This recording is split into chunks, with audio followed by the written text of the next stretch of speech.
I'm Loretta Notten, and I'm your director here at Waterloo Catholic. We know that some of you might be experiencing some anxiety and some concerns now that school's been temporarily closed. And at the invitation of your student trustees, myself and Chair Bill Conway have taken some questions from them, passed on from you, and we're going to take some time to unpack those questions. But before we get into those questions, I do want to say a couple of things. First and foremost, we know that this can be a time that might be provoking some worry and some anxiety for you. And we understand that. We're here for you, and all of the educators, the staff at Waterloo Catholic, we care about you and we're here for you. We're most concerned about your well-being and that of your family. We also know that not all of our students are going to be equally positioned to be able to continue to work at home. And so when we try to reach out to you, we're going to be doing everything that we can to support you in that learning journey, because we know that that is something that you're desiring to do, that you want to try to return as much as possible to the familiar, to that which you were really enjoying and valuing before this time of COVID-19. Know that with the strength of our God and with the power of prayer and by remaining hopeful, we will get through this time. We want you to know that. And if you have other questions, then don't be afraid to ask.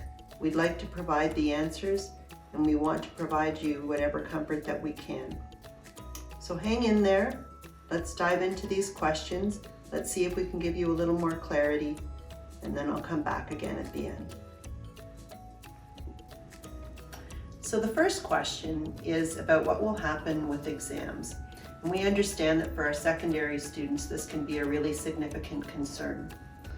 I have to be honest and say that we're still exploring this a little bit. We do know that there will be some form of summative evaluation that will reflect your course over the course of second semester. But we do have to take a little bit of time to determine whether that's going to be some sort of culminating activity that represents what you're responsible for in a particular course, or whether in fact there is the option to have some form of an exam at the end of your course.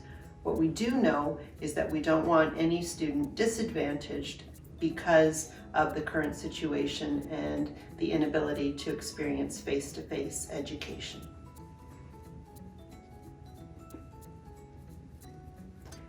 So the next question dealt with students who might be struggling with e-learning.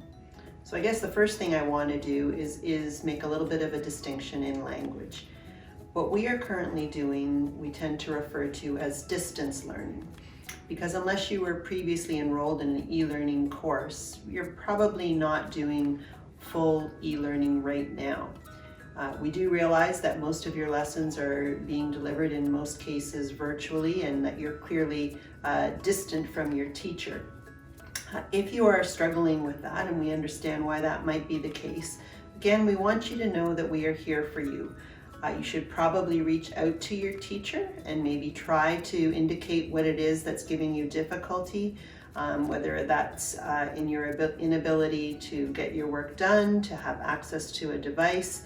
We have worked hard to try to make sure that all of our students, in particular our secondary students, had the devices that they need to do their work, and also to ensure that every family had some access to internet. So we're hoping that those supports have helped you, and if there are other aspects of your studies that are giving you difficulty, please do reach out to your teacher and or perhaps a student success teacher or a guidance counselor or even an administrator, and we will do our best to support you. We are here for you, and we do want to see you succeed. Hello, my name is Bill Conway, and I'm the chair of the board for the Board of Trustees for the Waterloo Catholic District School Board. In terms of the OSSLT and 40 hours of community service for this year's graduating class, both of those requirements have been waived by the Ministry of Education for this year's graduating class. That is, any student who would otherwise be in a position to graduate. The requirements will still be for anyone not in a position to graduate this June. As well, we still do encourage our students to try and fulfill their 40 hours of community service if you can do so in a safe manner, and perhaps even doing it virtually, would be a great way to fulfill those hours. In terms of the June graduation ceremony, at this point, it's too early to tell if we'll be able to proceed. We do certainly remain hopeful that we will be able to proceed, but we certainly will have to take all our directives from the Ministry of Education or the Waterloo Regional Public Health. If a June graduation isn't possible, it's more than likely that we would do the ceremony in the fall.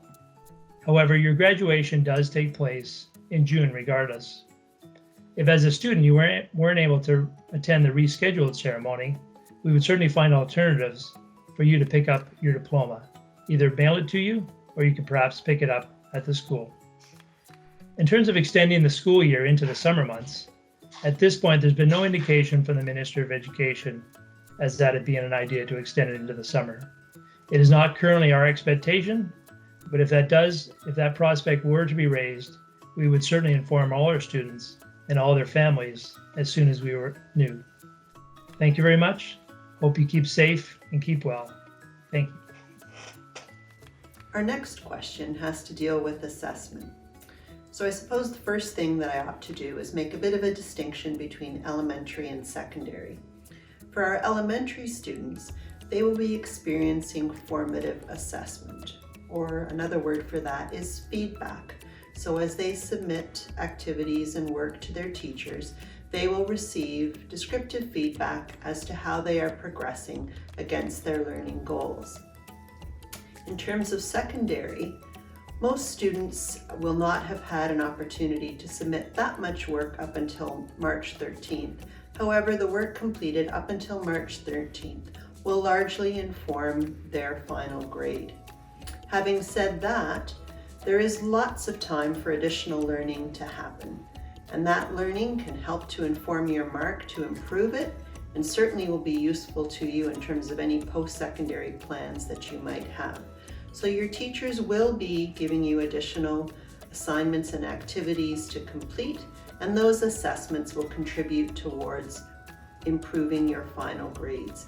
We want to ensure that every student feels supported and has every opportunity to improve upon whatever mark they had at the time of March 13th when schools became closed. So we're confident that students will feel supported by our new assessment practices. The next question is about how midterms will be administered. So we want to clarify that for students in grades 9 to 11, you are likely not going to receive a midterm mark.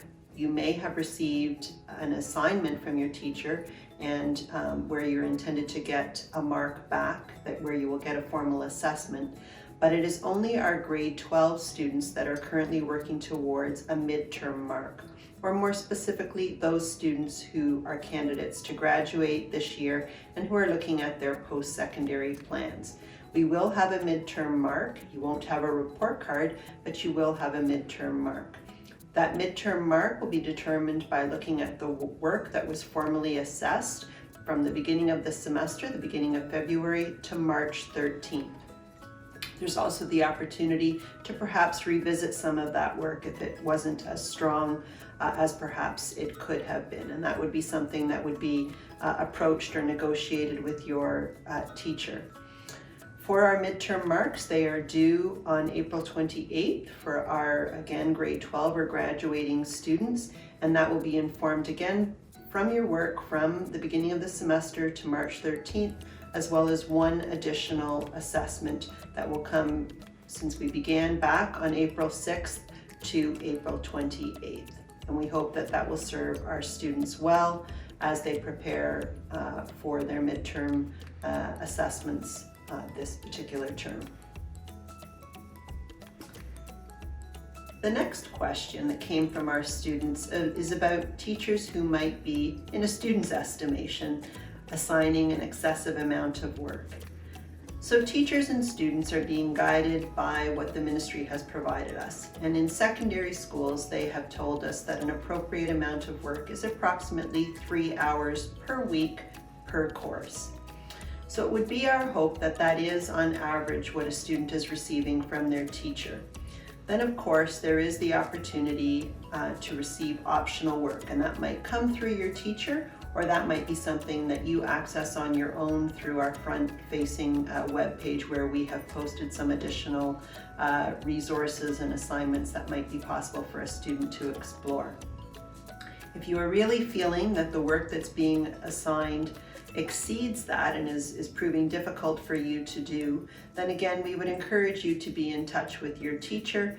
As is always the case, a good conversation with your teacher can probably solve whatever problems you might be experiencing. As mentioned earlier, there's also the student success teachers and guidance counselors in your school who are available to you, who might be an additional sounding board if you think that you are struggling and that perhaps you need to revisit the amount of work that you are receiving. So we hope that these supports bring all of our students to success and that everyone can find the workload manageable in these very different learning circumstances. The last question that we have received is in relation to our SHSM SHSM programs, and specifically how they might be impacted by this closure. So the first thing that we want to say is that there is an override process that is available in extenuating circumstances, and certainly COVID-19 would qualify as one of those extenuating circumstances. So your Red Seal diploma should not be impacted if you were on track. With all of our experiential learning programs, we know that different opportunities are being made available to you, and that we are being invited, as we are in all of our courses, to perhaps learn and achieve in a slightly different way, and that will happen, but it should not impact your Red Seal diploma, and the override function will be enabled, as this is indeed an extenuating circumstance. So we're certainly very proud of all of our students who availed themselves of the opportunity to work towards an SHSM Red Seal, and we know that this year will be no different than any other, that we will see a number of our students graduating proud to have that Red Seal diploma. So dear students of Waterloo Catholic, we hope that these few questions and answers have been helpful to you. We know that this can be a time that is very unsettling for you, but as I said in the beginning, we are definitely here for you, and we hope that you are feeling supported. Go to our website. We're updating our resources there, and we hope that you will find things there that are helpful to you. If you have other questions, send them along. We might not do a video, but for sure we will include it in our frequently asked questions section of our website, which I would also encourage you to visit. So we hope that all of you will stay healthy, stay positive, stay hope-filled. We're going to get through this together for sure, and don't forget to wash your hands. We'll see you soon.